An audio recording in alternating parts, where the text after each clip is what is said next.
കാലിക്കറ്റ് സർവകലാശാലയിലെ 4 വർഷ ഡിഗ്രിയുടെ ചോദ്യ ബാങ്ക് സ്വകാര്യ വ്യക്തിയുടെ നിയന്ത്രണത്തിലെന്ന് പരാതി വരുന്നു. ചോദ്യ ബാങ്ക് അപ്ലോഡ് ചെയ്യുന്നത് സ്വകാര്യ വ്യക്തിയുടെ സോഫ്റ്റ്വെയറിലേക്കാണെന്നാണ് പരാതി. സമഗ്ര അന്വേഷണം ആവശ്യപ്പെട്ട രംഗത്തെത്തിയ സിൻഡിക്കേറ്റ് അംഗം ഡോക്ടർ റഷീദ് അഹമ്മദ് ഗവർണർക്ക് പരാതി നൽകി.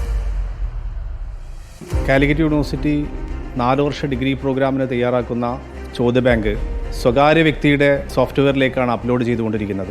ഇത് ഗുരുതരമായ പ്രതിസന്ധി സൃഷ്ടിക്കുകയും ക്വസ്റ്റ്യൻ പേപ്പർ ചോരുന്നത് വരെയുള്ള കാരണമാവുകയും ചെയ്യുന്ന ഒരു വലിയ പ്രശ്നമായി രൂപപ്പെട്ടു വന്നിട്ടുണ്ട്.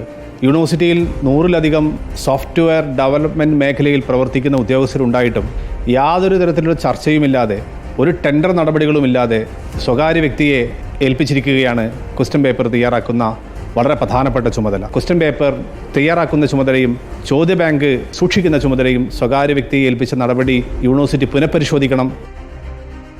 സാനിയ മനോമി നമുക്കൊപ്പമുണ്ട്. Good evening Sania മനോമി. ഇതെങ്ങനെയാണ് ഒരു സ്വകാര്യ വ്യക്തിക്ക് കൈകാര്യം ചെയ്യാൻ കഴിയുക?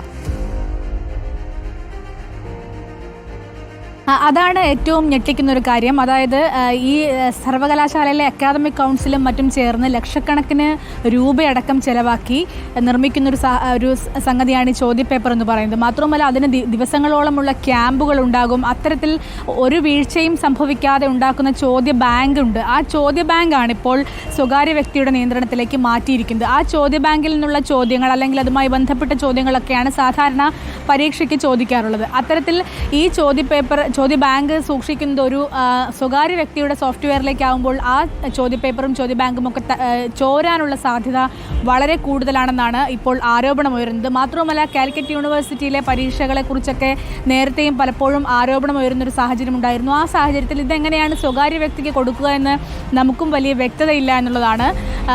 ടെൻഡർ വിളിച്ചിട്ടില്ല എന്നതാണ് ഏറ്റവും വലിയ ഒരു പർച്ചേസ് നിയമങ്ങളൊന്നും പാലിച്ചിട്ടില്ല. ധാരണാപത്രം ഈ സ്വകാര്യ ഏജൻസിയുമായി പാലിച്ചിട്ടില്ല. സ്വകാര്യ ഏജൻസി അല്ല, സ്വകാര്യ വ്യക്തി തന്നെയാണ്. വളരെ പഴയൊരു സോഫ്റ്റ്വെയറാണ് ഇപ്പോൾ ഉപയോഗിച്ചിരിക്കുന്നത് എന്നാണ് ഇപ്പോൾ ഉയരുന്ന മറ്റൊരു ആരോപണം. മാത്രമല്ല യൂണിവേഴ്സിറ്റിയിൽ നിരവധിയായിട്ടുള്ള ഈ സോഫ്റ്റ്വെയർ വിദഗ്ധരും അതുപോലെ സ്വന്തമായി സോഫ്റ്റ്വെയർ അടക്കം ഉണ്ടാക്കാൻ കഴിയുന്നുള്ള ആളുകളും ഒക്കെ ഉള്ളൊരു സാഹചര്യമുണ്ട്. അവർക്കൊന്നും അത്തരത്തിൽ സ്വന്തമായൊരു സോഫ്റ്റ്വെയർ സർവകലാശാല വികസിപ്പിക്കുകയോ അല്ലെങ്കിൽ സർവകലാശാല ടെൻഡർ വിളിച്ചൊരു പൊതു ഇടത്തിലുള്ള സോഫ്റ്റ്വെയർ ഉപയോഗിക്കുന്നതിന് പകരമാണ് ഇത്തരത്തിൽ സ്വകാര്യ സോഫ്റ്റ്വെയർ ഉപയോഗിക്കുന്നത് എന്നുള്ളതും വലിയ വീഴ്ച തന്നെയാണ് ഉണ്ടാക്കുക എന്നുള്ളതാണ് നമുക്ക് മനസ്സിലാക്കാനാവുന്നത്. ഇതിനെതിരെ ഇപ്പോൾ ഗവർണർക്ക് പരാതി കൊടുത്തിരിക്കുകയാണ് ഡോക്ടർ റഷീദ് അഹമ്മദ്. അദ്ദേഹം പറഞ്ഞിരിക്കുന്നത് ഗൗരവതരമായ വീഴ്ച ഇത് കാരണം ഉണ്ടാകും. നേരത്തെ സൂചിപ്പിച്ചതുപോലെയുള്ള ക്വസ്റ്റ്യൻ പേപ്പർ ചോർച്ചയ്ക്ക് അടക്കം വഴി കാണിക്കും. മാത്രവുമല്ല പരീക്ഷകളുടെ അങ്ങേയറ്റം സുതാര്യമായിരിക്കേണ്ട പരീക്ഷകൾക്കൊന്നും ഒരു രഹസ്യ സ്വഭാവം ഇല്ലാതെയാകുമെന്നുള്ളതാണ് ഏറ്റവും പ്രധാനപ്പെട്ട കാര്യം.